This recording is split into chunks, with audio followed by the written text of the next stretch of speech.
Bonjour et bienvenue dans le Podcapsuleur, le podcast qui aime la bière et les brasseurs. Cette semaine a lieu à Paris la 58e édition du Salon international de l'agriculture. Après une année sans, exposants et visiteurs sont heureux de se retrouver, d'autant qu'il y a 2 ans, la fermeture précipitée du salon, après qu'un conseil des ministres exceptionnel ait décidé l'annulation de tous les événements réunissant plus de 5000 personnes en milieu confiné, avait laissé un goût amer. Cette année, c'est l'édition des retrouvailles et les brasseurs sont de la partie.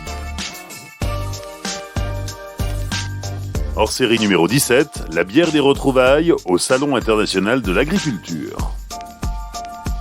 Cet épisode est réalisé en partenariat avec le syndicat professionnel Brasseurs de France. Première rencontre au Salon international de l'agriculture, la ferme brasserie du Vexin à Téméricourt dans le Val d'Oise, une brasserie habituée à présenter ses bières aux visiteurs de la plus grande ferme de France, puisqu'elle participe au salon depuis 2003. Une brasserie habituée aussi à présenter ses bières au concours général agricole, où elle a déjà obtenu une 20aine de médailles, et cette année encore 3 nouvelles médailles, dont l'or pour sa bière brune. Madeleine Sargeret est la fille des fondateurs, car à la ferme brasserie du Vexin, la bière est une histoire de famille. Mes parents ont créé la brasserie en 2001, donc ça fait 21 ans cette année. C'est une diversification agricole, donc on brasse nos bières avec l'orge qu'on cultive dans nos champs. Voilà, donc c'est du champ à la chope, pour faire simple. Et toutes les céréales proviennent uniquement de l'exploitation. Alors oui, nous on est céréaliers, donc on utilise l'orge qu'on cultive, qu'on envoie dans une malterie et qu'on brasse. Et puis on fait aussi d'autres céréales comme du blé, qui nous sert aussi à faire de la blanche. Et puis on fait du colza, du tournesol, des betteraves, des petits pois. Notre cœur de métier, c'est l'agriculture et la bière, une diversification. Le côté ferme-brasserie, forcément, au salon de l'agriculture, ça prend tout son sens parce que on est d'abord agriculteur avant d'être brasseur. Tout à fait, en fait c'est ce qu'on a recherché nous dans nos bières. Le principal pour nous et le plus important, c'est de faire ressortir notre travail de la terre. Donc du coup nos bières sont céréalières, quoi. C'est ce que tu retrouves dans toutes nos bières. À quoi ressemble la gamme ? Alors la gamme elle est naturelle, simple et efficace je dirais. Donc nous on fait de la bière blonde, de la bière ambrée, on fait une bière aromatisée au miel qu'on appelle la Véliocasse, qui est une bière de caractère, qui fait 7 degrés, donc plus pour l'apéro. Après on a de la blanche, de la brune, de l'IPA qu'on a lancé l'année dernière, et on a une gamme de bières non filtrées blondes et ambrées aussi. Alors vous vous êtes essayé à la plantation de houblon, mais ça n'a pas fonctionné. Cela dit, le houblon est exclusivement français ? Alors il y a de l'alsacien et aussi un petit peu d'anglais. Donc on a l'alsacien où on a pris des variétés américaines, mais qui poussent en Alsace pour faire notre IPA par exemple. Et puis voilà, nous c'est le houblon, c'est en proportion avec l'orge, c'est 98% d'orge pour 2% de houblon. La brasserie du Vexin et le salon de l'agriculture, c'est une grande histoire puisque la brasserie est née en 2001. Dès 2003, vous étiez présent ici au salon de l'agriculture, sans jamais discontinuer. C'est ça. Alors nous, c'est notre salon, l'agriculture, c'est notre cœur de métier. Pour tout vous dire, moi j'y venais avec mes parents quand on était petits, donc c'est la fête de notre profession. Et puis le fait d'être présent ici en tant qu'exposant, pour nous c'était essentiel et important. Et le fait de faire le concours agricole avec nos bières, c'est top, quoi. On a gagné une 20aine de médailles depuis 2003. C'est la reconnaissance du métier, alors qu'on n'était pas brasseur à la base, donc c'est une récompense de notre métier. On était contents de ça et on l'est toujours d'ailleurs. Cette année encore, la brasserie du Vexin participe au concours général agricole. Voilà, on participe encore cette année. On verra si nos bières plaisent toujours au jury ou pas. Donc, réponse la semaine prochaine. On sort de 2 années très compliquées. Évidemment, le salon de l'agriculture n'a pas eu lieu l'an dernier. On est dans quel état d'esprit après 2 ans off ? Alors après 2 ans off, ça nous fait bizarre de revenir pour tout vous dire, mais on est hyper contents. Les 2 années qui ont précédé nous ont appris beaucoup de choses aussi sur les consommateurs qui sont venus vers nous en tant que producteurs à la vente directe. Donc c'était bien aussi de montrer au public qu'on existait en tant que petit producteur local. Et revenir au salon de l'agriculture, c'est un peu la fin du périple depuis 2 ans de Covid. On est content d'être là et de faire découvrir nos bières au public. Quand on est brasseur depuis 20 ans, il y a 20 ans en France c'était un peu le no man's land, il y avait très très peu de brasseries, on était au tout début du renouveau brassicole. Aujourd'hui, quel regard la brasserie du Vexin porte justement sur cette effervescence de la filière brassicole française ? Ah bah alors nous c'est assez rigolo parce que quand on a débuté en 2001, on devait être 4 ou 5 dans la région et maintenant il y en a à peu près une centaine dans la région Île-de-France, donc c'est assez énorme. On est passé du statut de beauf qui fait de la bière, parce qu'il y a 20 ans c'était quand même ça, à bobo qui fait du circuit court en produisant son orge et en faisant sa bière. Donc le regard a beaucoup changé sur la bière. C'est hyper rigolo de voir cette croissance, ce développement du marché brassicole, quoi. Mais alors pourquoi tu parles de circuit court ? C'est votre mode de distribution ? Exactement, du coup déjà nous on produit notre orge pour faire la bière, on vend à la ferme tous les week-ends, donc du coup c'est la rencontre directe avec nous qui plaît aussi aux clients, quoi. Ils viennent nous voir et puis ils voient d'où ça vient, parce que nous quand on vient à la brasserie t'as le champ à côté, donc ils savent que ça vient vraiment de notre terroir et c'est ce qu'on cherche, c'est ce qui nous fait plaisir et c'est ce que les gens apprécient chez nous, côté familial, côté naturel et authentique. On est encore au tout début du salon de l'édition 2022, ça a bien démarré ? Ça a bien démarré. Hier, les gens étaient contents de se retrouver au milieu de tous les terroirs français et de pouvoir faire un petit peu la fête. Hier, c'était pas mal. Voilà. Et ça permet aussi de rencontrer d'autres brasseurs ? Exactement, nous c'est le rendez-vous chaque année de partager avec les autres brasseurs qu'on connaît depuis des dizaines d'années aussi. Ça faisait 2 ans qu'on s'était pas vus, donc oui, c'est aussi un peu une fête de la bière quand même. On se retrouve tous, on échange sur ce qu'on a fait depuis 2 ans et ouais, c'est top. Faut venir. Madeleine Sargeret de la ferme brasserie du Vexin, présente sur le Salon international de l'agriculture depuis 2003. 1 an plus tard, alors qu'il n'y a encore que très peu de brasseries au salon, arrive la brasserie Saint-Germain depuis Aix-Moulette dans le Pas-de-Calais pour présenter sa célèbre page 24. Vincent Bogart est le cofondateur de la brasserie et président du syndicat des brasseurs des Hauts-de-France. On fait le salon depuis 2004. Donc c'est déjà, on fait partie des vieux, quoi. Voilà, déjà. Non, 2004, et puis mis à part l'année de l'arrêt du Covid, on a toujours été présent. Donc on a connu les bâtiments 7.1, on a connu le 7.2, on a connu le hall 4 quand on a démarré, aujourd'hui le 3. On suit les bâtiments et voilà, on est toujours là et on commence à avoir notre public. On nous l'avait dit à l'époque, c'était Jean-Michel Lahoud qui travaillait pour la bière du Ch'ti. Sois confiant, reste là, parce qu'au début c'était dur. Au début, personne venait nous voir, on était inconnus. Les gens, il y avait peut-être 10 brasseries sur tout le salon de l'agriculture. Aujourd'hui, c'est plus du tout la même chose. Et il nous avait dit, mais persiste, tu verras, tu vas te faire ta clientèle. Et aujourd'hui, on s'est vraiment fait notre clientèle. Et puis, forcément, le monde attire le monde. Et puis, on rattrape d'autres personnes à côté. Et on essaie de faire découvrir aussi beaucoup de choses. Parce que toutes les brasseries ramenaient de la blonde, de l'ambrée. Et puis, t'entends une brune, quoi. Et puis, ça s'arrêtait à ça. Et on s'est dit, mais qu'est-ce qu'on pourrait faire pour essayer de faire autre chose que les autres, parce qu'il y avait de plus en plus de brasseries et on a commencé à amener des Imperial Stout, des Barley Wine, des IPA. On était dans les premiers là vraiment à ramener ça au salon d'agriculture. Puis comme maintenant tout le monde en ramène, on a commencé à ramener des collabs. Donc au départ on a fait ça avec O'Clock, ça a très bien marché, mais on n'avait pas du tout assez. Et puis là cette année on a décidé de venir avec 2 collabs. On a fait ça avec les copains de Grand Paris et puis la brasserie Mélusine en Vendée. Et c'est bien. Puis on réfléchit déjà à qu'est-ce qu'on va amener l'année prochaine. Voilà. Oui, parce qu'il faut sans cesse se renouveler pour surprendre les visiteurs. Carrément, ouais, il faut vraiment les surprendre, il faut amener quelque chose d'autre, il faut aussi accompagner le mouvement, puis c'est aussi à nous d'amener les consommateurs à consommer autrement, donc ça fait partie de notre rôle, et sur des salons grand public comme ça, c'est vraiment l'endroit idéal. Alors après, oui, il faut se démarquer des autres, il faut essayer aussi d'emmener les copains aussi à faire ça, et c'est là après où on est tous gagnants.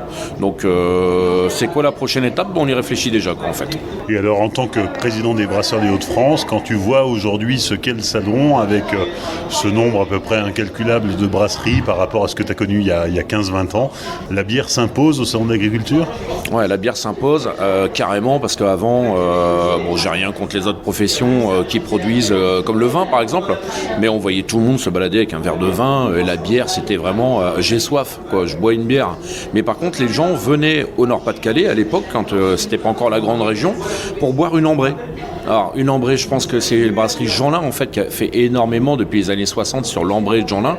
Et les gens ils venaient au nord, en fait. On va boire une ambrée, voilà. Mais par contre, on les entendait pas dire, je vais, par exemple, boire dans une autre région une bière, en fait. Non, ils s'arrêtaient devant un stand et ils prenaient comme ça. Et puis, je suis très content aussi, c'est parce que on est 4 brasseries quand même à représenter la région depuis quelques années. Et les 4 brasseries, en fait, jouent vraiment le jeu de la sécurité et de faire attention à la consommation d'alcool. C'est fermeture 19h, on respecte, on ferme à 19h. Et ça, c'est important. Ce qui est intéressant aussi, c'est de voir qu'il y a un vrai engouement pour la bière aujourd'hui, le produit bière. Non seulement le nombre de brasseries s'est multiplié sur le salon d'agriculture, mais en plus, les consommateurs recherchent de nouveaux produits, de nouveaux savoir-faire, même si les Hauts-de-France et l'Alsace restent 2 régions privilégiées. Mais aujourd'hui, on trouve des brasseries un peu partout en France. Ouais, on les trouve partout en France et on a vraiment une carte à jouer. Je redis tout le temps la même chose. Nous, si vraiment on doit se démarquer dans les Hauts-de-France, c'est vraiment sur la tradition et l'innovation. On est, je pense, la première région de France là-dessus. L'Alsace est première région de France en termes de production, ça c'est sûr. Leurs bières sont très bonnes, mais nous on sait innover et rester dans la tradition. Et ça c'est là où on a des belles brasseries comme Jeanlin, comme Trois-Monts, comme Bière du Ch'ti, qui ont bien pris le virage là dernièrement. Il n'a jamais été trop tard. La Choulette qui commence à faire des bières à la carotte, à épier, enfin ça c'est génial. Nous on a toujours été un peu dans ce créneau-là, on est un peu plus connus. Voilà, il en faut pour tout le monde, mais c'est bien aussi d'accompagner un peu le mouvement, le marché, puis de rester dans le style. Et ça, je pense vraiment que la région se démarque énormément. Mais le consommateur, il est là. Il est prêt à tester, il est prêt à goûter. Avant, il aurait dit « Oh non, c'est pas bon », alors que c'était bon. C'était juste pas à son goût. Aujourd'hui, il commence à savoir parler, à savoir un petit peu que, voilà, il faut goûter. Il y a encore 4 ans, quand on servait une IPA, les gens, mais ils nous regardaient avec des yeux. Mais alors, mais c'est quoi ce parfum ? C'est bon, mais c'est bizarre. Aujourd'hui, non, ils cherchent carrément. Donc, ça, c'est bien. Ça, c'est une bonne chose. Et quand on voit les Alsaciens avec la brasserie Météor qui ramène pour la première fois sur le centre d'agriculture une bière de garde, qui est quand même un truc traditionnel du Nord. J'ai fait des bons quand j'ai vu l'étiquette. Non, mais c'est bien. Je vais pas dire que c'est un peu de notre faute, mais ça a été très compliqué. Ça a toujours été compliqué, ça l'est encore. De se réunir, on en a fait des réunions à l'époque. Il faudrait interroger Gérard Sonnet aujourd'hui qui est en retraite, mais il en a fait des réunions pour la bière de garde avec les brasseurs du Nord à essayer de défendre le style. Et en même temps, c'était quoi le style ? Il y a toujours eu la bière de garde depuis des années, mais on a récupéré des gens comme Charles Chotteau qui mettait déjà le mot bière de garde depuis les années 60 sur ses cartons, on l'a eu sur des verres, sur des étiquettes. C'est quoi le style bière de garde, quoi. Mais en même temps, c'est notre région, quoi. C'est nous. Alors après, je dis pas, il y en a eu aussi un petit peu en début du siècle dernier des bières qui faisaient bière de garde un petit peu justement dans l'est de la France. Mais ça a surtout été le Nord-Pas-de-Calais, quoi. C'est un petit peu nous. Mais c'est pas grave. On aura notre vengeance. On va y arriver. Si le secret de la bière de garde est désormais connu en Alsace, les Hauts-de-France peuvent toujours se targuer d'être la région la plus médaillée en 2022 au concours général agricole avec 43 médailles. La brasserie vosgienne Marie-Thérèse à Remiremont dans les Vosges participait pour la première fois cette année au CGA. Antoine Claudel nous explique ce qu'il vient faire au Salon de l'Agriculture. Il va déjà avoir une grosse partie de bon gros chauvinisme où on va vouloir montrer un peu les produits vosgiens évidemment, montrer ce qu'on est capable de faire, le savoir-faire des Vosgiens.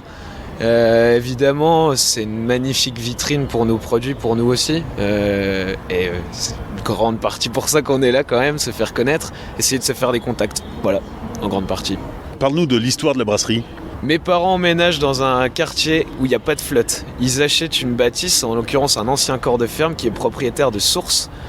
Mon père est plutôt passionné d'agroalimentaire.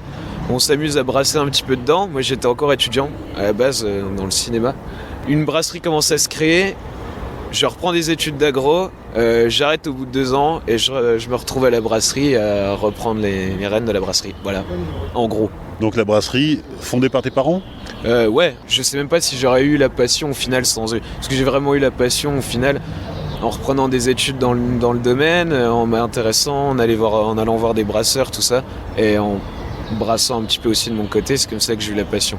Je pense qu'en même temps c'est très rare d'avoir la passion depuis l'enfance dans la bière, enfin j'imagine, mais voilà. Mais sans eux non, il y aurait rien. Parle-nous de tes bières. La gamme est plutôt classique. Ouais, on est sur des des produits qui sont simples. On essaie de faire une sorte de transition entre les personnes qui vont, comme on dit, être dans le milieu craft et vraiment tout à chacun qui aime le produit un peu classique, on va dire. Donc on essaie vraiment de faire on va dire qu'on a une gamme qui est vraiment purement sur le classique, où on va rechercher l'équilibre et plutôt un produit qui est bien fait, bien fini, type blanche, blonde. Et on travaille de plus en plus sur une gamme qui reste le b.a.-ba du craft, mais qui met un pied dedans, quoi. Genre la Neipa pour la toute dernière, une IPA, des blanches, en l'occurrence une blanche qu'on fait fermenter avec de la bergamote et du gingembre, qui est pour moi c'est la meilleure bière qu'on produit actuellement. Et voilà. La brasserie Marie-Thérèse est implantée à Remiremont dans les Hauts-de-Vosges, affiliée au réseau Je vois la vie en Vosges Terroir. Ouais, alors c'est toute une affiliation au départ qui se fait, ils vont déguster les produits en fait, mettre une note pour dire si oui ou non on mérite le sigle, le logo Je vois la vie en Vosges Terroir. Et après derrière ça c'est tout un réseau qui nous facilite la distribution, qui nous fait une pub énorme. Comme nous par exemple, là c'est notre première année en tant que, entre guillemets, indépendant, notre propre stand au salon. Mais j'y étais allé il y a 2 ans, c'était grâce à Vosges Terroir. J'avais un petit espace sur leur stand Vosges Terroir et c'était une super vitrine pour nous. Et il y a beaucoup de travail de leur part pour nous mettre en avant, nous mettre en valeur. Il y a un beau travail du département, donc c'est un plaisir de faire partie de ce label. C'est vosgien, donc c'est bien, c'est de qualité. Tu nous parlais de la propriété de tes parents et des sources. Alors on va en parler des sources parce que c'est aussi une particularité, une spécificité des bières Marie-Thérèse. C'est qu'elles sont brassées avec une eau unique en son genre. Unique en son genre. Une autre source, donc la source Marie-Thérèse, une eau qui est très très peu alcaline, qui est très peu riche en minéraux au final.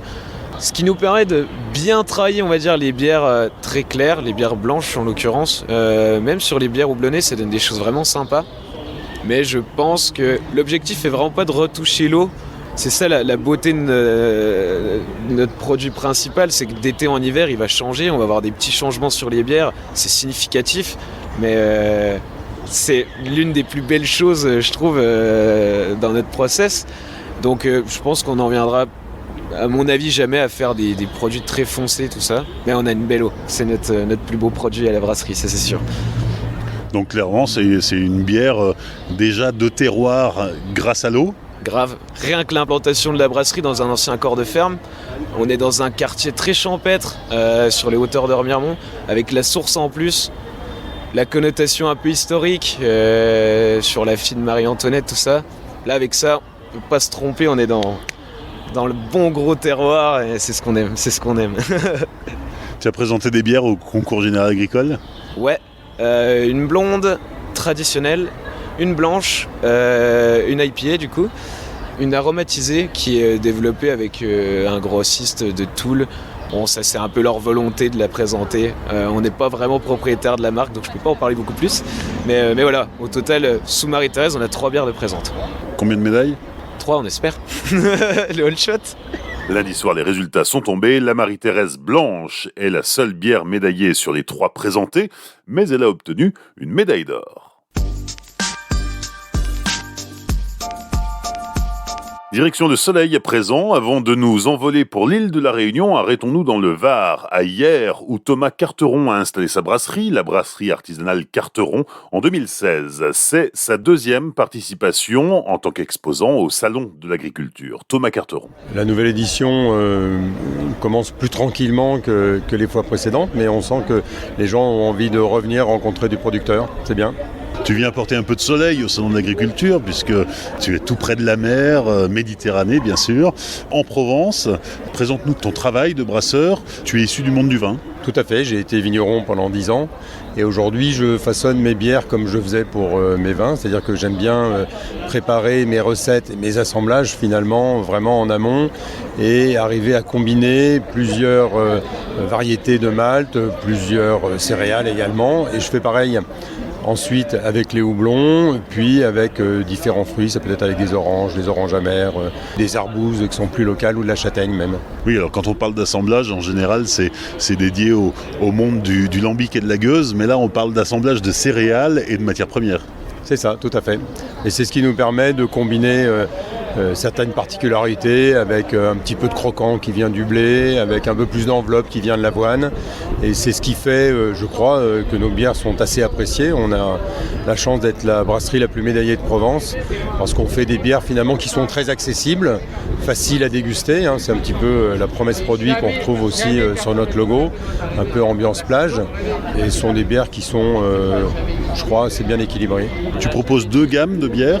Oui, on a la Trope qui est notre gamme historique qu'on a créée quand on brassait sur Saint-Tropez et P47 qui est une nouvelle gamme qu'on a créée l'année dernière avec une autre source qu'on va puiser à 47 mètres de profondeur. Alors quelle est la particularité de cette bière? Parce que l'autre source c'est bien, mais au-delà de ça? Bien sûr c'est une bière bio, mais aujourd'hui dans notre démarche RSE on convertit toutes nos recettes en bio. Et en fait, grâce à l'eau qui est très riche en magnésium et en zinc, on arrive à avoir des bières avec des arômes et des profils très précis. Et donc, plutôt que d'avoir un bouquet de fleurs très agréable, on arrive à distinguer vraiment des arômes et des parfums avec beaucoup de précision et beaucoup de délicatesse. Et alors toi qui viens du monde du vin, tu n'as pas pour autant renié le raisin?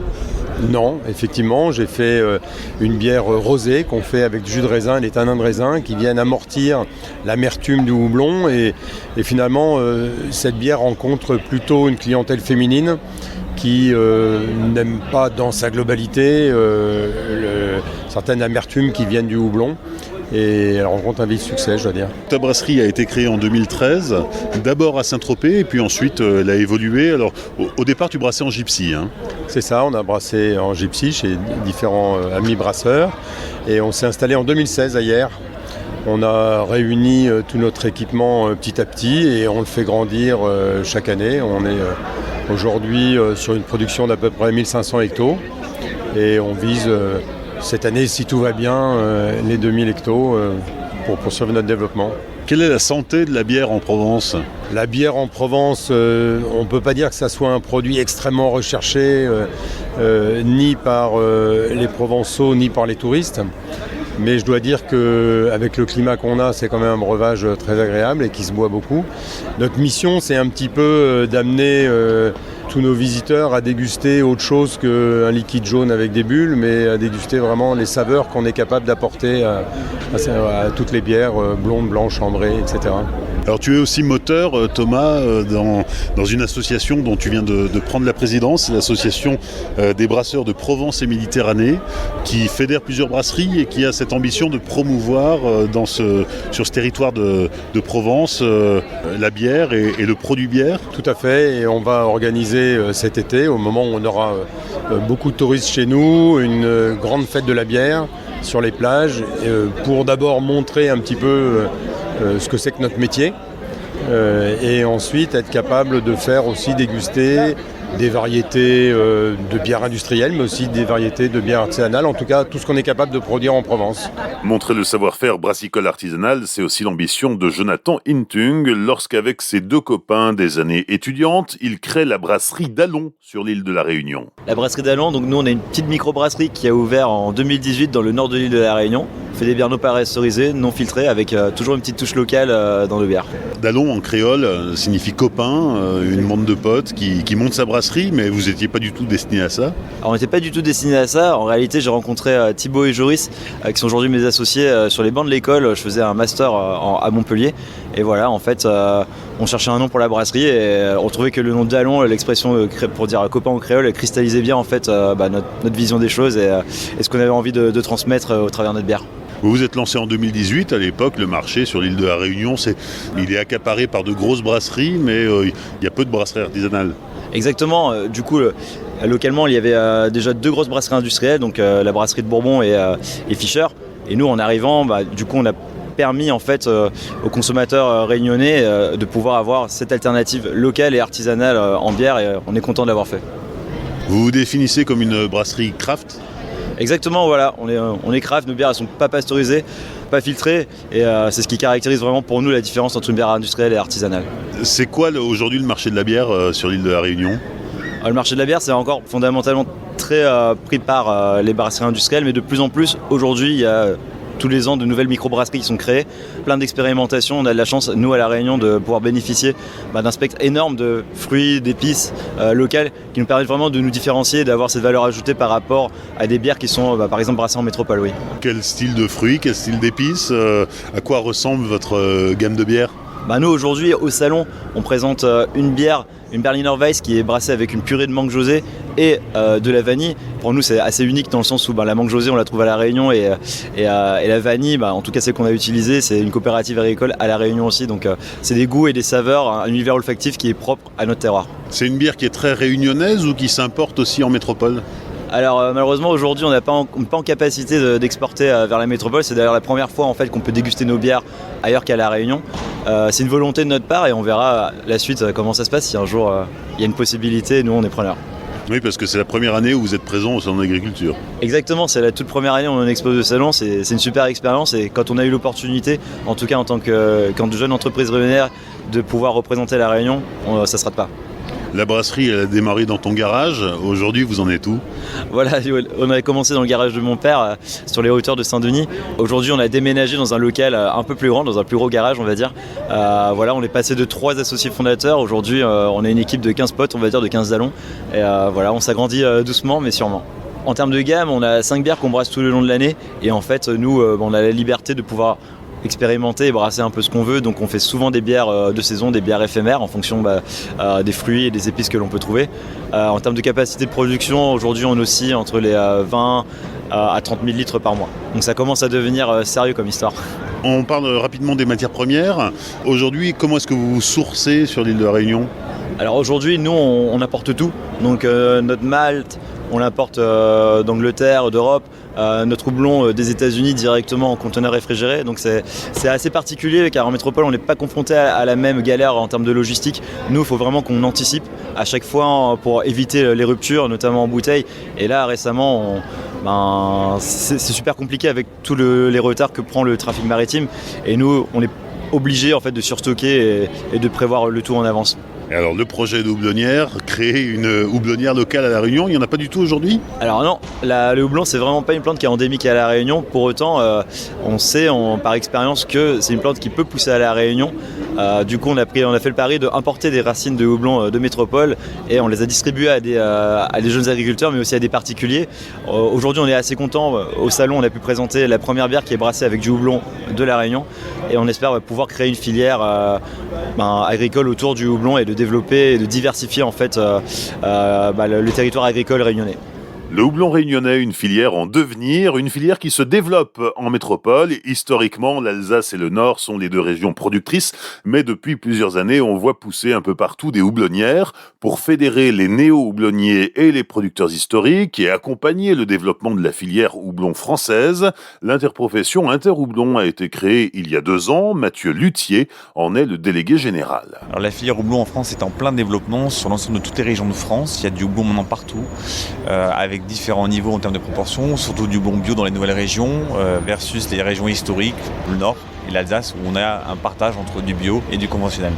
Alors en fait aujourd'hui le sujet c'est que le houblon se développe à la faveur des besoins des brasseries qui cherchent à avoir du houblon local de qualité et donc effectivement aujourd'hui on a ce houblon qui se développe en lien avec des brasseries sur tous les territoires. Voilà. Et les profils sont plutôt en général des personnes qui sont jeunes, double actifs et qui font du houblon, voire brasseur aussi et un 3e métier à côté. Aujourd'hui, le houblon est présent dans vraiment toutes les régions de France. Il n'y a pas des climats plus propices que d'autres ? Alors il y a effectivement des climats plus propices que d'autres, mais aujourd'hui, après les statistiques qu'on a, notamment au niveau de l'agence bio, il y a du houblon partout en France, même si c'est parfois 0,4 hectares présents sur certaines régions. On est encore bien loin de pouvoir couvrir les besoins des brasseurs et puis toutes les variétés n'ont pas le même rendement dans le sol français. Alors, la difficulté qu'on a, c'est qu'effectivement, il y a un besoin en houblon amérisant qui n'est aujourd'hui peu ou prou couvert au niveau du territoire. Donc, il y a beaucoup d'imports de houblon étrangers par rapport à ça. Il y a toute une question de la génétique qui doit s'adapter par rapport à ça. Donc, il faut demain accompagner sans doute à avoir un vrai programme de recherche français pour produire des variétés qui seront adaptées au terroir. Après, aujourd'hui, effectivement, les brasseries locales ne trouvent pas finalement preneur avec ce qui est produit sur le territoire aujourd'hui. Comment est-ce qu'Interhoublon accompagne justement les néo-houblonniers, mais aussi le programme de recherche et tout ce qui va pousser cette filière houblon ? Alors aujourd'hui, Interhoublon, c'est 3 collèges. Un collège des producteurs, des négociants et des transformateurs qui vont utiliser le houblon. Donc principalement les brasseurs à ce jour. Donc l'interprofession, elle travaille à construire un programme commun qui convienne à l'ensemble des 3 collèges qui vont voter sur l'arbitrage de comment la CVO, donc la cotisation volontaire obligatoire, elle est collectée sur le terrain pour pouvoir effectivement répondre à des projets de filière. Donc aujourd'hui, sur le premier plan qui a été validé par le ministère de l'Agriculture en janvier 2022, donc c'est très récent, il y a effectivement tout un volet sur la recherche variétale qui a été construit avec Secobra dans le but de définir les gènes d'intérêt, les marqueurs pour le houblon et puis définir à terme un plan de sélection national en arrivant à voir comment financer cette recherche variétale parce qu'aujourd'hui ça coûte très cher et contrairement à d'autres espèces, le houblon peut se bouturer donc le financement de cette recherche elle doit pouvoir aussi être payé par tous pour que tout le monde puisse en bénéficier aussi. Donc c'est un véritable enjeu pour la filière, cette question génétique qui permettra aussi de répondre aux enjeux de protection sanitaire, de réchauffement climatique, etc. et aussi les questions aussi des besoins de la plante en eau, par exemple. On a déjà parlé dans le Podcapsuleur de la recherche variétale avec ce que fait le comptoir agricole en Alsace. Secobra, c'est un moyen supplémentaire de faire avancer les choses. Alors Secobra, c'est une structure qui est très ancienne au niveau français et historiquement, dans Secobra, il y avait un H, c'était Société d'encouragement au développement des cultures et le H à la fin était pour le houblon.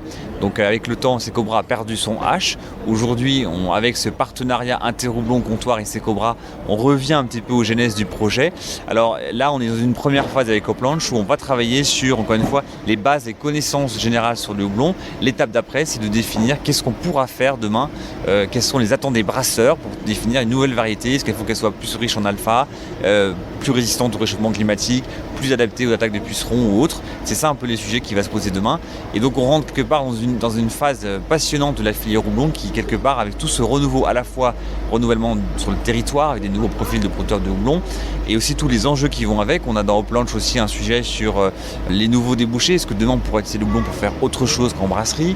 On a aussi un sujet avec l'IFBM sur comment valoriser l'effet terroir. Donc on va comparer les mêmes variétés sur différents terroirs et on va essayer de voir si la bière qui va résulter de cet effet terroir, quelles seront ses propriétés. Est-ce qu'on arrivera à valoriser le terroir avec le houblon et son sourcing local? Donc il y a vraiment plein de sujets aujourd'hui. Il y a aussi des sujets complètement un peu disruptifs, on pourrait dire, le houblon voltaïsme. On va tester de voir si on peut développer du houblon avec la production d'énergie solaire. On va tester aussi le houblon agroforestier. On va utiliser du sapin, le pin dans les Landes, dans lequel on va voir si les tuteurs naturels pourraient cohabiter avec le houblon. Donc il y aura plein de choses intéressantes à voir au niveau de la vie biologique des sols, et peut-être que les houblons vont exprimer d'autres choses aussi, parce qu'on sait qu'il y a des associations entre les micro-organismes. Donc vraiment plein de sujets passionnants. On est à la fois en recherche de nouvelles variétés, de variétés qui soient plus résistantes au réchauffement climatique, de variétés bio qui soient plus résistantes aux bioagresseurs, et en même temps la houblonnière telle qu'on la connaît aujourd'hui, avec ses poteaux dans des champs à perte de vue, avec ses câbles en acier, ça c'est peut-être un modèle qui n'est pas unique. Alors aujourd'hui, il y a vraiment beaucoup de sujets sur la question justement des houblonnières. Par exemple, certains nouveaux houblonniers vont travailler sur des modèles d'houblonnières plus basses. Certains voudraient travailler en trail basse, donc plutôt des houblonnières qui font 3-4 mètres de hauteur. Donc aujourd'hui, il faut arriver un petit peu à travailler tous ces sujets-là. Je dirais quelque part, c'est pas des sujets nouveaux parce qu'on les connaît dans l'histoire de la recherche sur le houblon et d'autres pays comme la Slovaquie ou la Slovénie, ou d'autres pays, on peut faire déjà de la recherche là-dessus. Mais il faut effectivement, encore une fois, on a un boulevard qui s'ouvre devant nous sur toutes les opportunités qu'on peut faire avec le houblon. Et l'idée aussi, je le rappelle, c'est que en modèle, en comparaison sur une exploitation traditionnelle, historique du Nord ou de l'Alsace, on compte en général 1 million d'euros d'investissement pour 10 hectares. Donc l'idée c'est de voir aussi par exemple avec le houblon voltaïsme, est-ce que ces structures-là métalliques permettraient de baisser le coût pour pouvoir construire sa houblonnière, pour aussi avoir une culture qui soit plus accessible. Donc mailler un petit peu les revenus aussi. Donc c'est tous ces enjeux-là aussi, comme on a aussi des enjeux au niveau de trouver sur les autres usages du houblon, peut-être que demain on trouvera des choses très intéressantes au niveau du houblon. On pourrait faire pousser du houblon sous serre? Alors certains ont validé le fait de faire pousser du houblon non pas sur un axe vertical, mais sur un axe horizontal au sol, on pourrait dire en houblon pony.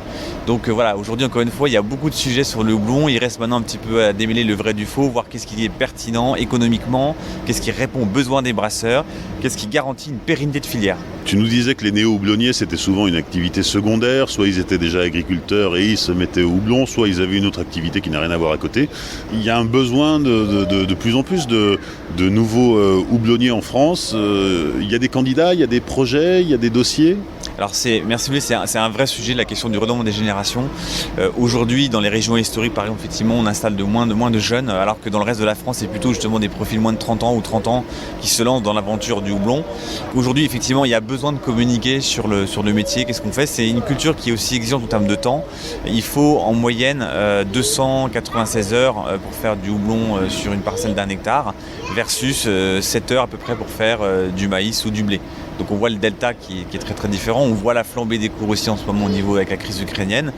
Donc la question c'est que c'est un métier de passionné de faire du houblon, comme pour la bière. Donc il faut arriver à attirer des talents, il faut arriver aussi à peut-être mieux communiquer. Il faut que la filière continue son effort de structuration, qu'elle accompagne ça, cet accompagnement au développement territorial du houblon. On a parlé de Secobra et de son travail en termes de recherche, notamment sur la génétique, mais ce n'est pas le seul levier de recherche aujourd'hui en France. Alors aujourd'hui en France, on constate en creusant un petit peu qu'on fait de la recherche sur le houblon dans beaucoup de structures, à la fois des universités, des écoles d'ingénieurs, dans différents territoires français, Bordeaux par exemple, Nouvelle-Aquitaine, on peut penser à Lille aussi, mais aussi également en Alsace, etc. et d'autres régions encore. Donc l'idée par rapport à ça, c'est que la filière est en pleine structuration. On a créé donc l'interprofession. On est en train aujourd'hui aussi de séparer la GPH en deux avec une partie syndicale et une partie technique. Et donc dans le cadre de ce projet-là, il y a effectivement la recherche d'un institut qui pourrait héberger le houblon pour créer un vrai institut de recherche indépendant sur le houblon. Et dans cette optique-là, on est heureux d'annoncer qu'à partir de jeudi, qu'il y aura effectivement les fiançailles entre l'Institut des plantes aromatiques et à parfum, l'ITEPMAI, et le houblon, parce qu'aujourd'hui, d'un point de vue taxonomie ou classification végétale, le houblon est considéré comme une plante aromatique, c'est les mêmes familles que les plantes aromatiques, que la lavande, le thym, etc., etc. Et ces filières ont les mêmes problématiques que le houblon, que ce soit en protection, que ce soit en génétique, etc. Donc ce projet de créer un institut commun d'IPPAM et du houblon a beaucoup de sens, un projet qui est soutenu par les opérateurs de l'État, par le ministère de l'Agriculture et la DGER. Donc on va dans le sens de cette recherche commune, cet institut commun. Et par ailleurs, du coup, dans cette démarche de structurer et fédérer la filière, il y aura début juin, donc a priori le 9 et 10 juin, à Nancy, le symposium de la recherche française du houblon, qui permettra effectivement de rassembler tous les chercheurs français et des chercheurs internationaux qui travaillent actuellement sur le sujet du houblon, pour montrer qu'aujourd'hui le sujet du houblon intéresse, au-delà de la production, il intéresse les chercheurs qui vont chercher beaucoup de différentes choses. Donc on aura cette présentation qui sera très riche à l'occasion de ce symposium début juin à Nancy. Mathieu Luthier, délégué général de l'interprofession Interhoublon. L'actualité de la bière et de ses filières est à suivre au quotidien sur le site Bière-Actu, bière-actu.fr.